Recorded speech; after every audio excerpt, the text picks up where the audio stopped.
megafon u putu, ako stigne, bit će dobro. Prvo što ja moram da kažem, ne mogu da shvatim utisku. Nisam euforičan čovek, ali nisam skoro bio ovako srećan kao jutros. Hvala Kolubari Metal, hvala vam na podršci na izborima i ovaj današnji dan i ovaj skup ovde govori o tome.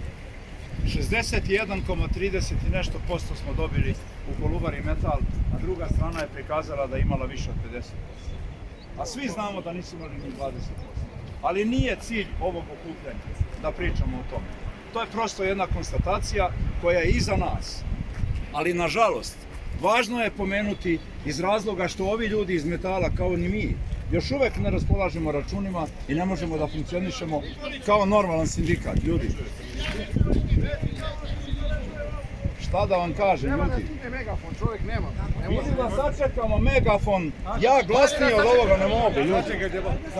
Da ne vičem. Da sačekamo i... Da sačekamo, jebi ga.